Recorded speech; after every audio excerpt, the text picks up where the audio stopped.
आप देख रहे हैं एबीपी रिपोर्ट, आपके साथ मैं हूं अपर्णा मौजम और रुक कर रहे हैं इस वक्त की बड़ी खबर का। ईरान और इजराइल के बीच जारी युद्ध में कुछ बड़ा होने वाला है। ये सवाल इसलिए क्योंकि हर गुजरते दिन के साथ ये युद्ध और भयावह होता जा रहा है और अब इस युद्ध में जल्द ही अमेरिका के शामिल होने की संभावनाएं भी बढ़ती हुई नजर आ रही हैं। हालांकि अमेरिका की तरफ से इस पर कुछ भी अभी साफ तौर पर नहीं कहा गया है, लेकिन अमेरिकी मीडिया की रिपोर्ट्स के मुताबिक आसार इसी बात के हैं। बड़ी खबर आपको बता रहे हैं, इजराइल ईरान जंग पर यह बहुत बड़ी खबर। ईरान पर अमेरिकी हमले का प्लान मंजूर। अमेरिकी मीडिया रिपोर्ट्स के हवाले से खबर, ट्रंप ने ईरान पर हमले का प्लान मंजूर कर लिया है, लेकिन हमला कब होगा ये ऑर्डर फिलहाल रोका हुआ है।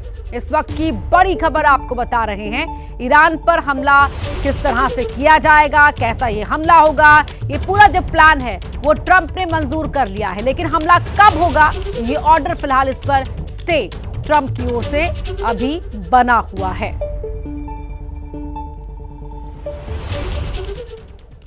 ईरान इजराइल जंग को लेकर रूस के राष्ट्रपति व्लादिमीर पुतिन का बयान सामने आया, जिसमें उन्होंने कहा है कि अभी तक ईरान ने युद्ध में उनसे मदद नहीं मांगी है। वहीं यह भी खबर है कि अमेरिका ने ईरान पर हमले को मंजूरी दे दी है, लेकिन हमले का ऑर्डर रोका हुआ है। इजराइल और ईरान के बीच संघर्ष चरम पर है। दोनों देश न झुकने को तैयार है, न ही पीछे हटने के लिए। ऐसे में दोनों तरफ से हमले जारी हैं। वहीं माना जा रहा है कि अमेरिका ने भी ईरान पर हमले का प्लान तैयार कर लिया है। जानकारी के मुताबिक ट्रंप ने निजी तौर पर ईरान पर हमले की योजना को मंजूरी दे दी है, लेकिन अंतिम आदेश अभी रोक रखा है। ट्रंप ईरान इजराइल युद्ध में कई विकल्पों पर विचार कर रहे हैं, जिसमें ईरान पर अमेरिका का सैन्य हमला भी शामिल है। वहीं ईरान और इजराइल के बीच जारी युद्ध को लेकर रूसी राष्ट्रपति व्लादिमीर पुतिन का बयान भी सामने आया है, जिसमें उन्होंने कई अहम बातों का जिक्र किया है। उन्होंने कहा है कि ईरान ने इजराइल के साथ अपने संघर्ष में मॉस्को की मदद नहीं मांगी है। संघर्ष के बावजूद रूसी विशेषज्ञ ईरान के बुशहर में मौजूद परमाणु बिजली संयंत्र में काम कर रहे हैं। ये भी ईरान को किया जा रहा समर्थन है। ईरान ने इसके अलावा किसी भी तरह के समर्थन की मांग नहीं की है। व्लादिमीर पुतिन ने ये बात सेंट पीटर्सबर्ग में एक गोलमेज सम्मेलन को संबोधित करते हुए कही। वहीं पुतिन के बयान से साफ नहीं है कि इस युद्ध में रूस का रुख क्या रहने वाला है। तो ईरान इजराइल युद्ध को लेकर अमेरिका के राष्ट्रपति डोनाल्ड ट्रंप ने बयान दिया है, जिसमें कई बातों का जिक्र किया है और कहा है कि चीजें बदलती रहती हैं, खास तौर से युद्ध के दौरान। For everything, but we'll see what happens. Got a ways to go. They should have made the deal. I had a great deal for them. They should have made that deal. 60 days we talked about it, and in the end they decided not to do it, and now they wish they did. Israel से युद्ध में उलझे Iran को लेकर Trump ने ये बयान दिया। दावा किया कि ईरान को अब इस बात का पछतावा हो रहा है कि उसने अमेरिका की ओर से दिया गया प्रस्ताव ठुकरा दिया। हालांकि ट्रंप ने यह भी कहा कि फिलहाल तो अमेरिका के दरवाजे ईरान के लिए बंद है, लेकिन युद्ध में स्थिति कभी भी बदल सकती है, यानी कभी भी कुछ भी हो सकता है। And they want to meet, but it's a little late to meet, but they want to meet, and they want to come to the White House. They'll even come to the White House. So we'll see. I may do that, but it's a shame it could have been done the easy way. Do you think raising their could fall? Sure, anything could happen, right? Of that? Sure, that could happen. 13 जून से शुरू हुई जंग 7वें दिन भी जारी है। दोनों ही देशों ने एक दूसरे पर रात भर हमले किए। रिहायशी इलाकों से लेकर मिलिट्री ठिकाने तक ईरान इजराइल की जंग में हर जगह हमले हुए। तबाही की सबसे नई तस्वीर तेहरान के उत्तर पश्चिम इलाके से आई। इजराइल के हमले के बाद वहां काला धुआं छा गया। तेहरान के इस दूसरे वीडियो में भी इजराइल का कहर दिखा। इजरायली हमले में पहले से चल रही बिल्डिंग पर एक बार फिर बम गिरा और बिल्डिंग तबाह हो गई। इस तीसरे वीडियो में भी चमचमाती लाइटों के बीच तबाही का मंजर दिखा। इजराइल के हमले के बाद धुआं काफी ऊपर तक उठ रहा था। चौथे वीडियो में इजराइल ने घात लगाकर ईरान की सेना की गाड़ी को निशाना बनाया और मौका पाते ही उसे उड़ा दिया। ट्रंप ने सोचा होगा कि उनकी धमकियों से खामेनेई डर जाए, लेकिन यहाँ कहानी ही पलट गई और खामेनेई ने युद्ध से पीछे हटने के बजाय ऐलाने जंग कह दिया। उल्टा खामेनेई ने इजराइल के खिलाफ आधिकारिक तौर पर जंग का ऐलान कर दिया। उन्होंने कहा अब जंग शुरू होती है, यानी खामेनेई की ओर से जंग का आधिकारिक ऐलान कर दिया गया। इसके बाद मंगलवार की रात भी दोनों की ओर से मिसाइल और ड्रोन दागे गए। ईरान की सेना ने इजराइल से कह दिया कि अब तक जो हुआ वो ट्रेलर था, असली कहानी अभी बाकी है। अब तक किए गए ऑपरेशन केवल चेतावनी और रोकथाम के लिए थे। जल्द ही दंडात्मक कार्रवाई की जाएगी। इसलिए तेल अवीव और जाफा के निवासियों को अपनी सुरक्षा के लिए उन क्षेत्रों को छोड़ने की सख्त चेतावनी दी जाती है। हालांकि मीडिया रिपोर्ट्स में दावा है कि इजराइल और ईरान दोनों ही इस वक्त जंग के नाजुक मोड़ पर हैं। ईरान की बमबारी की तीव्रता कम हुई। पहले दिन उसने 150 से ज्यादा मिसाइलें दागी। मंगलवार को सिर्फ 10 मिसाइलें। इजराइल पर एयर डिफेंस की मिसाइलें भी खत्म हो रही हैं। वो ईरान की सारी मिसाइलों को तबाह करने में सक्षम नहीं है। चुनिंदा टारगेट्स को तबाह कर रहा है। जंग में दोनों पक्ष मुश्किल दौर में हैं, लेकिन पीछे हटने को तैयार नहीं। फाइटर जेट और एयरक्राफ्ट कैरियर ही नहीं बल्कि इजराइल को अपने सबसे बड़े मिशन के लिए भी अमेरिका की भी आवश्यकता है, क्योंकि ईरान की अंडरग्राउंड मिसाइल सिटी को मिटाना इजराइल के लिए आसान नहीं है। अपनी ताकत की एक झलक ईरान ने इसी साल मार्च महीने में दिखाई थी। उस वक्त ईरान की सेना ने अपनी अंडरग्राउंड मिसाइल सिटी दुनिया के सामने लाई थी। जमीन से कई फीट नीचे रखी ईरान की मिसाइलें और दूसरे हथियारों से उसने दुश्मनों को अपनी ताकत दिखाई थी। एक लंबे समय से टनल के अंदर गाड़ी में सैर करते करते ईरान के कमांडर्स ने मिसाइलों से लैस उसकी इस अंडरग्राउंड सिटी को दिखाया था। मीडिया रिपोर्ट्स के मुताबिक इजरायली इंटेलिजेंस से जुड़े अधिकारी भी मानते हैं कि ईरान के पास 2000 से ज्यादा ऐसी मिसाइलें हैं जो इजराइल तक पहुंच सकती हैं। दावा है कि ईरान ने पहली बार इजराइल पर अपनी हाइपरसोनिक मिसाइल फतह भी दाग दी है। इजराइल की सीक्रेट सर्विस को भी शक है कि ईरान के पास ऐसे कई खुफिया ठिकाने हैं जहां उसने दुनिया से छिपाकर अपने कई अनगिनत हथियार रखे हैं। ईरान और इजराइल के बीच जंग भीषण रुख अख्तियार करती दिख रही है। दोनों ही ओर से वार पलटवार जारी है, जिससे कभी तेहरान तो कभी तेल अवीव का आसमान झुलसता हुआ नजर आ रहा है। लड़ाई दोनों ओर से खतरनाक मोड में है। इजराइल के अंदर ईरान का ड्रोन देखा गया। ड्रोन अपने टारगेट को तबाह करने जा रहा था, तभी वहां इजराइल का अटैक हेलीकॉप्टर आया। उसने दुश्मन के ड्रोन पर टारगेट सेट किया और पलक झपकते ही ईरान के ड्रोन को तबाह कर दिया। अब तक हवा में उड़ रहा और अगले ही सेकंड जमीन पर था। ईरान में भी इजराइल के ड्रोन्स घुसे। उन्होंने तेहरान में ऑयल रिफाइनरी पर हमला कर इलाका धुआं कर दिया। इस वक्त रात होते ही ईरान और इजराइल के आसमान कुछ इसी तरह दिखाई पड़ते हैं। दोनों ओर से जारी जंग में अब तक 600 से ज्यादा लोगों की मौत हो चुकी है।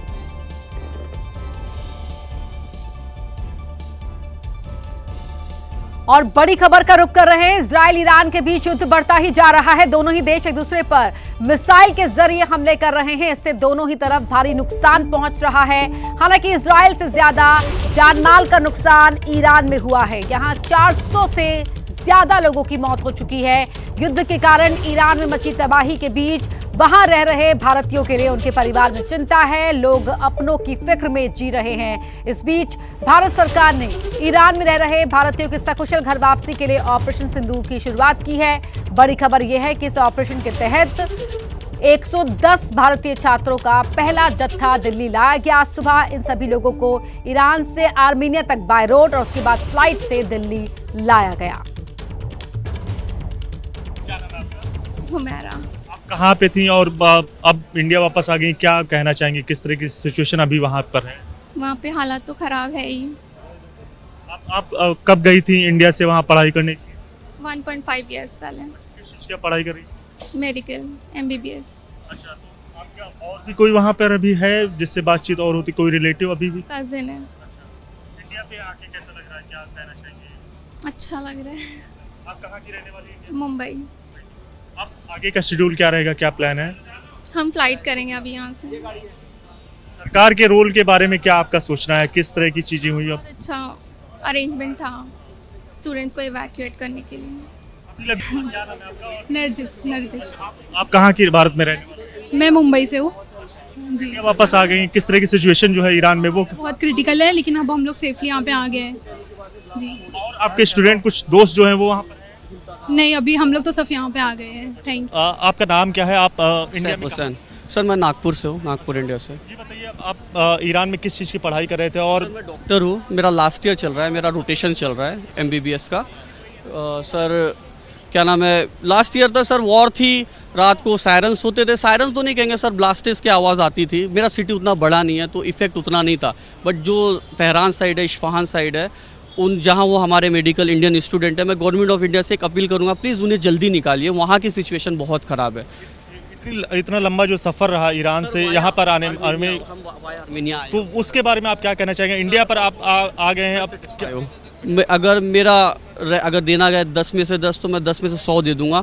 जिस तरीके से हमारी इंडियन गवर्नमेंट ने वर्क किया है, ऐसा कोई नहीं कर। सरकार को एक शब्दों में कुछ कहना हो तो क्या? एक्सीलेंट। आवर गवर्नमेंट नीति, विदेश नीति एक्सीलेंट। और अब इस रेस्क्यू मिशन के बारे में आपको ग्राफिक्स जरिए बताते हैं। इजराइल और ईरान के बीच जंग जारी, जैसे कि हम आपको जानकारी लगातार दे ही रहे हैं। ऐसे में भारत ने अपने छात्रों के लिए, अपने लोगों की वापसी के लिए ये रेस्क्यू मिशन चलाया, जो भारतीय ईरान में फंसे हुए हैं। नाम दिया ऑपरेशन सिंधु। मकसद था वहां से लोगों को, भारतीयों को वापस लेकर आना। ईरान से 110 भारतीय छात्र रेस्क्यू किए गए। ये पहला जत्था आज सुबह ही भारत पहुंचा और दिल्ली पहुंचा। उसके बाद ये अपने अपनी मंजिल के लिए वहां से रवाना हुआ। तो ऑपरेशन सिंधु में ये पहली अपडेट।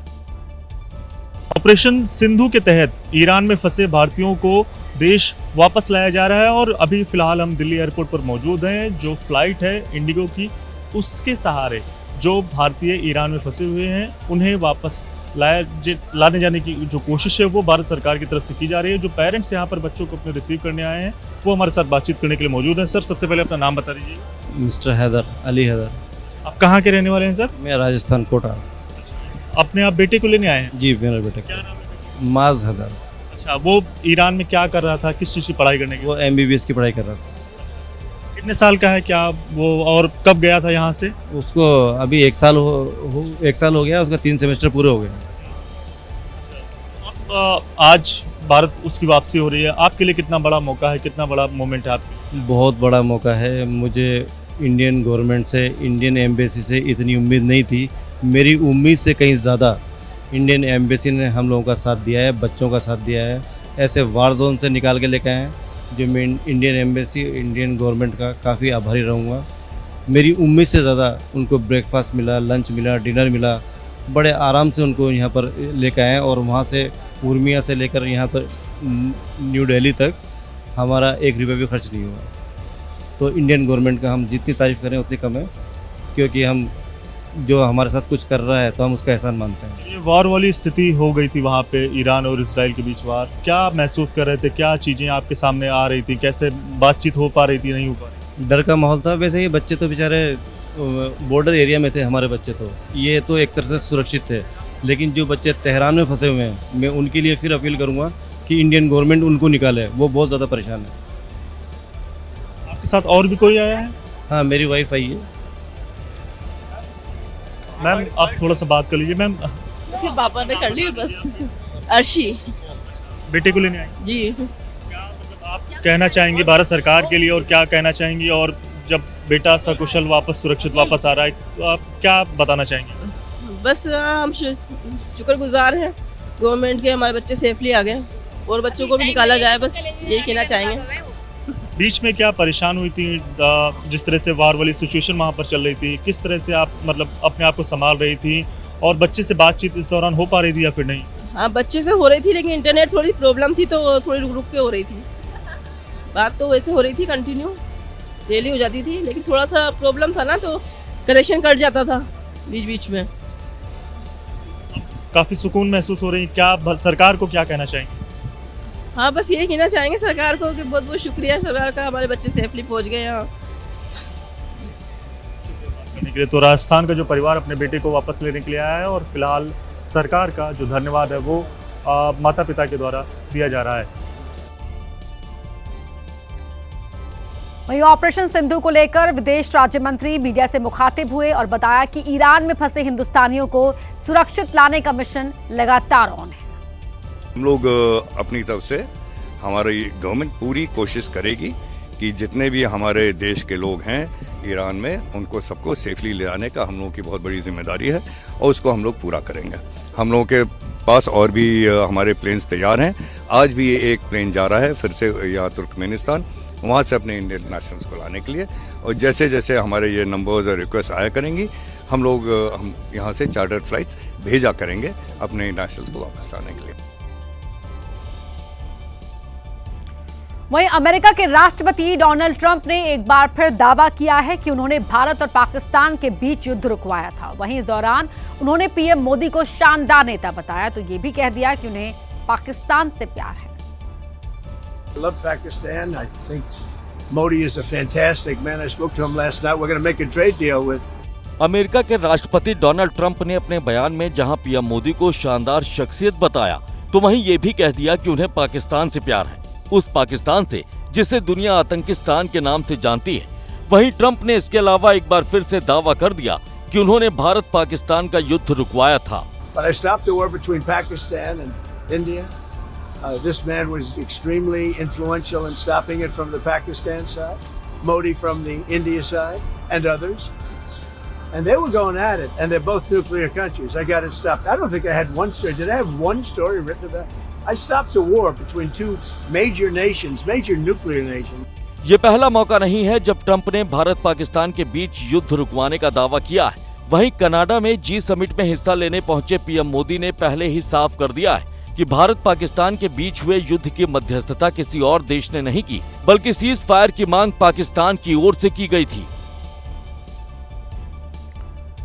पाकिस्तान के आर्मी चीफ आसिम मुनीर ने वॉशिंगटन डीसी में डोनाल्ड ट्रंप से मुलाकात की, जिसके बाद ट्रंप ने कहा कि मुनीर उनके न्योते पर ही अमेरिका आए थे। वहीं आसिम मुनीर से ट्रंप की मुलाकात को लेकर कांग्रेस ने मोदी सरकार को घेरा है। And I want to thank, as you know, Prime Minister Modi just left just a little while ago. We're working a trade deal with India. We're working a trade deal with Pakistan.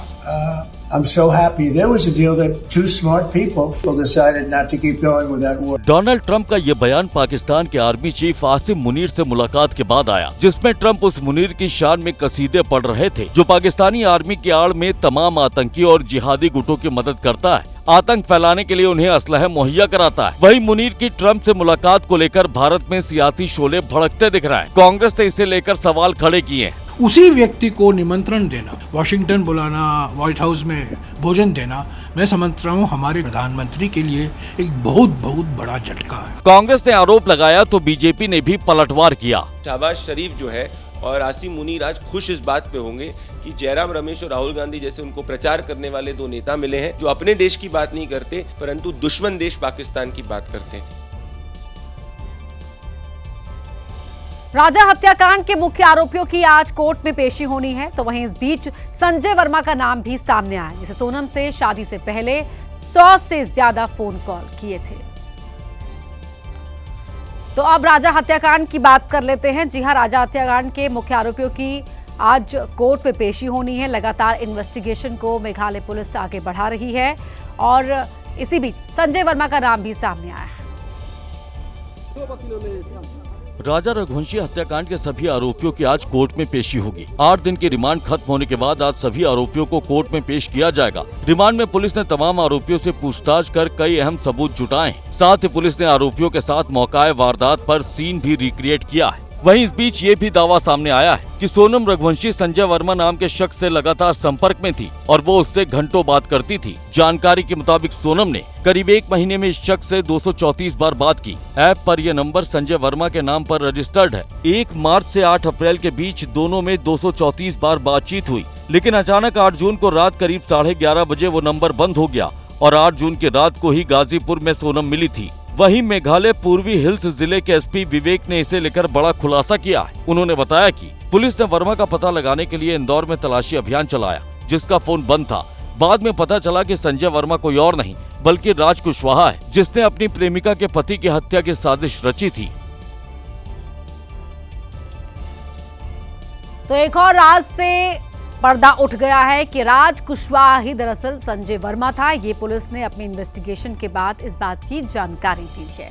तो सोनम की शादी राजा रघुवंशी से पहले धार में होने वाली थी। धार के कारोबारी के बेटे के लिए सोनम की शादी का रिश्ता आया था और कुंडली भी मिल गई थी, लेकिन एक पंडित के कहने पर रिश्ता तय होते होते रह गया, क्योंकि पंडित ने सोनम की कुंडली देखकर कुछ ऐसा कहा कि लड़के वालों ने शादी से इनकार कर दिया। दरअसल सोनम की शादी के लिए धार के कारोबारी हरीश रघुवंशी के बेटे से विवाह का प्रस्ताव आया था। विवाह की बात चली तो दोनों के गुणों का मेल मिलाप किया गया। दावा है कि इसमें दोनों के 25 गुण मिल भी गए थे, लेकिन हरीश रघुवंशी ने इस मामले में पंडित से बात की तो उन्होंने शादी नहीं करने की सलाह दी। पंडित ने साफ कहा कि सोनम की कुंडली में खतरनाक दोष है, अगर शादी हुई तो परिवार बिखर जाएगा, शादी के बाद बेटे की मौत हो जाएगी। पंडित जी की बात सुनते ही हरीश रघुवंशी ने शादी से साफ इनकार कर दिया। उसका मंगल और राहु ग्रह बहुत खराब है उसका। अच्छा, तो क्या शंका थी सर उसमें? शंका ये था कि किसी एक का भी जोड़ा खंडित हो जाएगा दोनों में से। हरीश रघुवंशी को जैसे ही राजा की हत्या की खबर मिली, उन्होंने कहा कि मेरा बेटा बच गया। सोनम के परिवार पर भी कई तरह के सवाल खड़े हो रहे हैं। इस बीच राजा रघुवंशी के भाई सचिन ने इस हत्याकांड में सोनम के साथ साथ उसके भाई गोविंद के भी शामिल होने का शक जताया है। साथ ही सोनम के परिवार वालों का भी नार्को टेस्ट करवाने की मांग की। इस मामले में जब सोनम के भाई गोविंद से पूछा गया तो उसने साफ कहा कि वो किसी भी जांच के लिए तैयार है। मगर अगर उनको किसी पे भी शक है तो वो बिल्कुल करा सकते हैं जांच। आप नार्को टेस्ट के लिए तैयार हैं? हाँ बिल्कुल, इसमें देखिए हमने कोई पाप नहीं करा है। मेघालय पुलिस जल्द ही गोविंद को पूछताछ के लिए शिलोंग बुला सकती है। दरअसल सोनम की गिरफ्तारी के बाद से ही गोविंद भी लगातार चर्चा में बना हुआ है। वो खुद को राजा के परिवार के साथ खड़ा होने का दावा करता रहा है। गोविंद कई बार ये बयान भी दे चुका है कि अगर सोनम दोषी है तो उसे सजा मिलनी चाहिए। फिलहाल गोविंद भी सवालों के घेरे में है। तो शिलोंग में सोनम और दूसरे आरोपियों से पूछताछ हो रही है, तो दूसरी ओर मेघालय पुलिस की टीम इंदौर पहुंची और सोनम के ठिकानों पर पड़ताल की। खासकर जिस घर में सोनम दुल्हन बनकर 4 दिन तक रही, यानी राजा रघुवंशी के घर पर, जिसके लिए शिलोंग पुलिस राजा रघुवंशी के घर पहुंची और परिवार वालों से सोनम के बारे में पूछताछ की। पूछा हमने उनसे पूछा था तो शादी के बाद जो 4 दिन रही है तो आप लोगों का घर इसमें कैसा रहा, कैसा नहीं रहा है। तो मैं तो बोला फिर सीरियस बोल रहा हूँ, गेट का मैंने लगा था, वो फिर शकल देखने पास तक कभी आया। हालांकि इस दौरान शिलोंग पुलिस ने कुछ भी बताने से इनकार कर दिया। इसके बाद शिलोंग पुलिस ने इंदौर के उस फ्लैट की भी तलाशी ली जिसमें सोनम मर्डर के बाद इंदौर आने पर रुकी थी। इंदौर के देवास नाके में उस फ्लैट की गहन जांच की गई। राजा रघुवंशी हत्याकांड की कड़ियां जोड़ने के लिए इंदौर पहुंची मेघालय पुलिस। मुख्य आरोपी सोनम के मायके भी गई। सोनम का भाई गोविंद गली के मोड़ पर ही जांच दल का इंतजार कर रहा था। जांच दल में शामिल तीनों अधिकारियों को गोविंद ही अपने घर ले गया और घर में दाखिल होते ही पुलिस ने अंदर से दरवाजा बंद कर लिया। बताया गया कि शिलोंग पुलिस ने सोनम के घर वालों से कई सवाल किए। जो सोनम है उनके घर पर शिलोंग पुलिस पहुंची है और अब यहां पर पूछताछ की जा रही है। इसी घर के अंदर अब दरवाजे बंद हो चुके हैं। बताया गया कि शिलोंग पुलिस ने सोनम के परिवार वालों से उसके व्यवहार और कामकाज को लेकर पूछताछ की। राज और सोनम के रिश्ते के बारे में भी सवाल पूछे गए। इसके अलावा पुलिस ने घर में रखे सामान को भी खंगाला। और अब बात कर लेते हैं पीएम मोदी की, जो 3 देशों की सफल यात्रा के बाद आज हिंदुस्तान लौट रहे हैं। ऑपरेशन सिंदूर के बाद पीएम मोदी के पहले विदेश दौरे का आखिरी पड़ाव क्रोएशिया था, जहां उनका शानदार स्वागत हुआ। दोनों ही देशों में कई करार हुए और पीएम ने दुनिया को एक बड़ा संदेश देते हुए कहा कि रणभूमि से समस्याओं का समाधान नहीं निकलता। पीएम नरेंद्र मोदी क्रोएशिया जाने वाले पहले भारतीय प्रधानमंत्री हैं। राजधानी जगरेब में पीएम मोदी का ग्रैंड वेलकम हुआ, गार्ड ऑफ ऑनर दिया गया और उनके स्वागत में क्रोएशियाई नागरिकों और भारतीय समुदाय के लोगों ने मंत्रोच्चार कर सबको मंत्रमुग्ध कर दिया।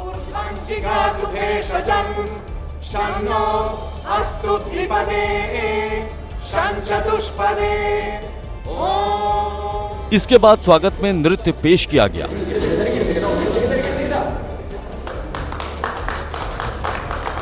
और फिर पीएम मोदी भारतीय समुदाय के लोगों से मिले, जो उन्हें देखने के लिए, उनसे मिलने के लिए बेकरार थे। प्रधानमंत्री नरेंद्र मोदी ने जगरेब मातृभूमि स्मारक का दौरा किया और वहां पर पुष्पांजलि अर्पित की। क्रोएशिया के पीएम के साथ मीटिंग की, कई अहम करार हुए। दोनों देशों ने द्विपक्षीय संबंधों को मजबूत करने और चुनौतियों से मिलकर निपटने की प्रतिबद्धता दोहराई। हम सहमत हैं कि आतंकवाद मानवता का दुश्मन है, लोकतंत्र में विश्वास रखने वाली शक्तियों का विरोधी है। 22 अप्रैल को भारत में हुए आतंकी हमले पर संवेदनाओं के लिए हम प्रधानमंत्री जी और क्रोएशिया सरकार के हार्दिक आभारी हैं। पीएम मोदी ने रूस यूक्रेन युद्ध और ईरान इजराइल जंग को लेकर भी चर्चा की। कहा रणभूमि से कोई समाधान नहीं निकलता है। हम दोनों इस बात का समर्थन करते हैं कि यूरोप हो या एशिया, समस्याओं का समाधान रणभूमि से नहीं निकलता। डायलॉग और डिप्लोमेसी से ही वही एकमात्र रास्ता है। किसी भी देश की क्षेत्रीय अखंडता और संप्रभुता का सम्मान आवश्यक है। और अब बढ़ते हैं आगे। रफ्तार की सनक किस कदर भारी पड़ सकती है, इसकी बानगी देखने को मिली राजस्थान के नूह में, जहां एक बोलेरो गाड़ी बेकाबू होकर बीच सड़क पर पलट गई। वहीं यह हादसा सड़क पर लगे सीसीटीवी में रिकॉर्ड हो गया।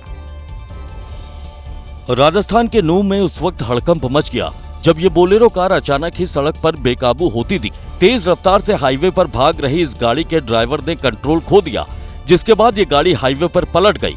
कई बार पलटने के बाद ये सड़क के किनारे जाकर गिरी और इस हादसे को देखने वाले लोग सन्न रह गए। एक बार फिर से देखिए कि ये गाड़ी कैसे सड़क पर तेज रफ्तार की वजह से पहले बेकाबू हुई और उसके बाद कई बार पलटी।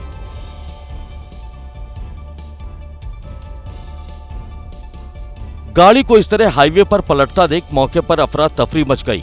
आसपास के लोग हादसे के बाद गाड़ी में सवार लोगों की मदद करने पहुंचे।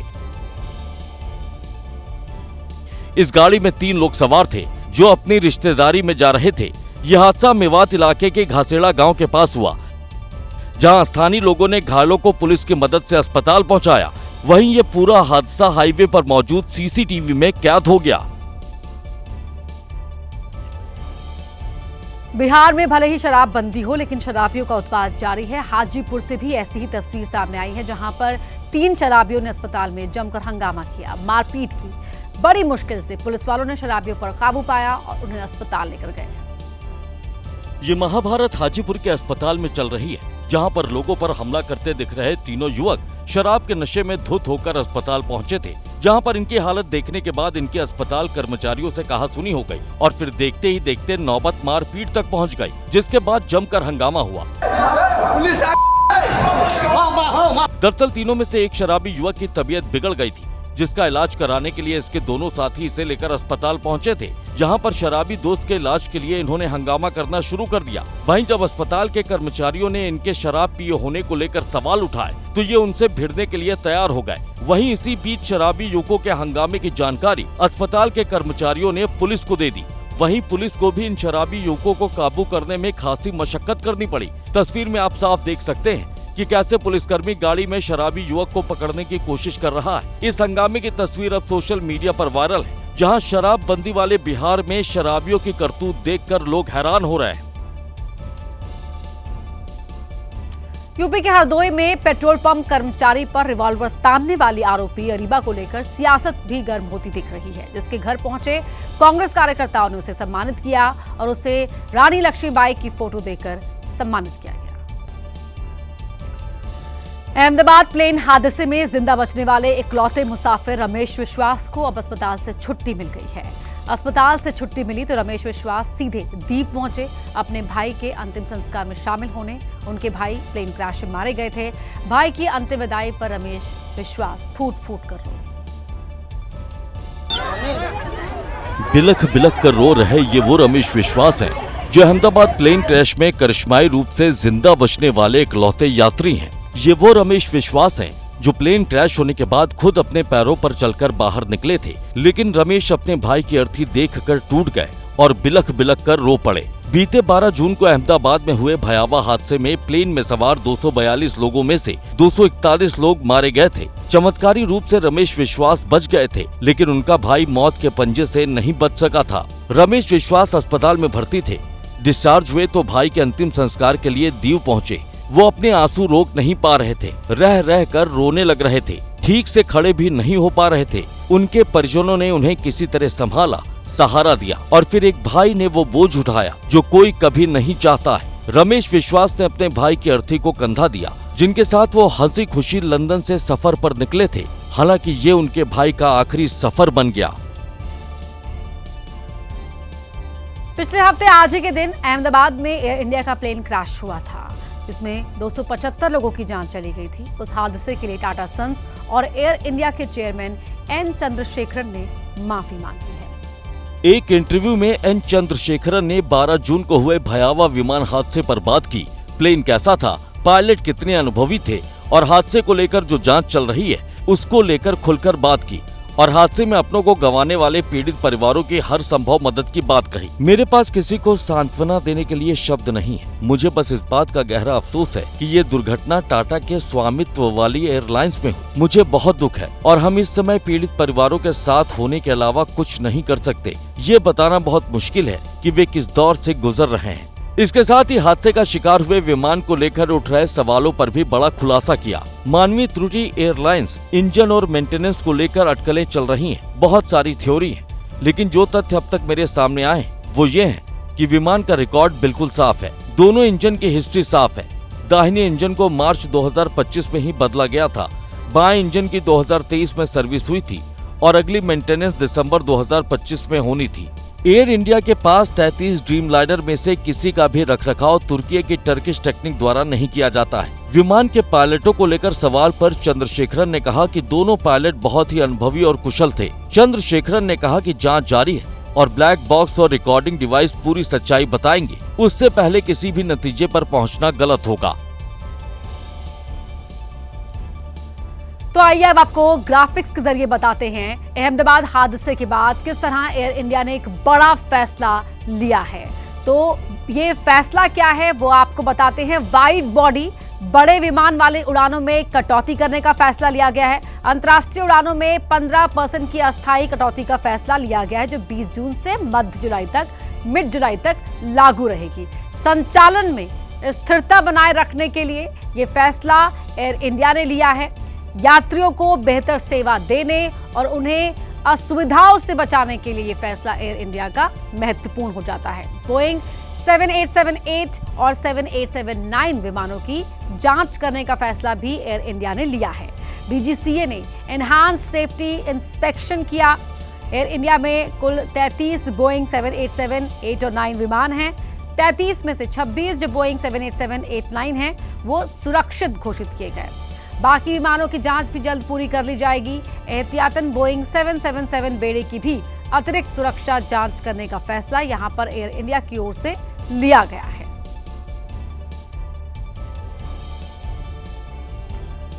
बढ़ते आगे, मॉनसून की दस्तक के साथ ही देश के कई इलाकों में बारिश का दौर शुरू हो चुका है। कई जगहों पर भारी बारिश से हालात अस्त व्यस्त दिख रहे हैं। कई जगह जलभराव से लोगों को मुश्किलों का सामना करना पड़ रहा है। पश्चिम बंगाल के पुरुलिया में पिछले कुछ दिनों से जारी लगातार बारिश के बाद हालात बेहद खराब दिख रहे हैं। यहाँ कई घर पानी में डूब गए, जबकि कई घरों के भीतर तक पानी पहुँच गया। लोगों के घरों का सामान पानी में डूबा दिख रहा है, जिससे उन्हें खासी मुश्किल पेश आ रही है। ऐसे में नाराज लोग सड़क पर इकट्ठा हुए और जल भराव के खिलाफ अपनी नाराजगी जताई। नाराज लोगों ने इस दौरान NH 314 को जाम कर विरोध जताया। मानसून की शुरुआती बारिश के बाद यूपी के श्रावस्ती में भी हालात बिगड़ते दिख रहे हैं। बारिश की वजह से नदी नाले उफान पर हैं। हालत यह है कि सड़क पर दरिया बहता दिख रहा है। सड़क पर पानी के तेज बहाव से किसी हादसे की आशंका भी बनी हुई है और लोग इस तेज बहाव के बीच से गुजरने के लिए मजबूर हो रहे हैं। पानी के तेज बहाव की वजह से कई इलाकों से संपर्क टूटने का खतरा भी मंडराता दिख रहा है। बुधवार को झारखंड की राजधानी रांची और केरल के कोच्चि में भी जोरदार बारिश देखने को मिली। तेज बारिश की वजह से दोनों शहर पूरी तरह पानी में सराबोर दिखे। जहां बारिश की वजह से लोगों को गर्मी से निजात मिली, तो दूसरी ओर भारी बारिश की वजह से दोनों शहर में ट्रैफिक की रफ्तार पर ब्रेक लगा दिखाई दिया। वहीं प्यार में धोखे की कहानी गोवा से भी सामने आई। बेंगलुरु से गोवा शादी करने पहुंचे एक कपल की लव स्टोरी उस वक्त हेट स्टोरी में बदल गई जब शादी से पहले ही लड़के ने अपनी गर्लफ्रेंड का कत्ल कर दिया। पुलिस की गिरफ्त में ये वही आरोपी युवक है जो अपनी शादी की प्लानिंग के लिए बेंगलुरु से गोवा आया हुआ था। लेकिन दोनों के बीच किसी बात को लेकर विवाद इतना बढ़ गया कि युवक ने अपनी प्रेमिका की गला रेत कर हत्या कर दी और लाश जंगल में फेंक कर फरार हो गया। पुलिस ने सर्च ऑपरेशन चलाया और लड़की की लाश बरामद कर ली। वहीं आरोपी की पहचान संजय केविन के तौर पर हुई है, जबकि मृतका का नाम रोशनी मोसेस है। दोनों ही बेंगलुरु के रहने वाले थे। पुलिस का कहना है कि दोनों के बीच प्रेम प्रसंग को लेकर विवाद हो गया और आरोपी युवती की हत्या के बाद बेंगलुरु भाग गया। सोनम रघुवंशी की बेवफाई के किस्सों के बीच महाराष्ट्र से मोहब्बत की एक ऐसी तस्वीर सामने आई जिसने हर किसी को भावुक कर दिया। ये कहानी है 93 साल के बुजुर्ग और उनकी पत्नी शांताबाई की। बुजुर्ग पति पत्नी संभाजी नगर के ज्वेलरी स्टोर में पहुंचे तो उनको देख वहां के कर्मचारियों को लगा कि दोनों पैसे मांगने आए हैं। तभी बुजुर्ग ने अपनी जमा पूंजी ज्वेलरी स्टोर के काउंटर पर रख दी और कहा कि वो अपनी पत्नी शांताबाई के लिए एक मंगलसूत्र खरीदना चाहते हैं। पैसे गिने गए तो 1120 रुपए निकले, जबकि मंगलसूत्र बहुत महंगा था। मंगलसूत्र की कीमत जानकर बुजुर्ग मायूस हो गए, लेकिन बुजुर्ग दंपत्ति का प्रेम देखकर दुकान के मालिक भावुक हो उठे। उन्होंने बुजुर्ग दंपत्ति को वो मंगलसूत्र मुफ्त में देने की बात कही, लेकिन बुजुर्ग दंपत्ति ने 1120 रुपए देने की जिद की, जिसके बाद दुकानदार ने आशीर्वाद के तौर पर उनसे सिर्फ 20 रुपए लेकर मंगलसूत्र दे दिया। मला तुमच्या हिशोबाने काय द्यायचे ते द्या। 1000 रुपये नको, पांडुरंगाचा आशीर्वाद आणि तुमचा आशीर्वाद असला सगळं कल्याणच कल्याण आमचं। बुजुर्ग दंपत्ति के प्रेम और ज्वेलरी स्टोर के मालिक की दरियादिली का ये वीडियो सोशल मीडिया पर खूब वायरल है।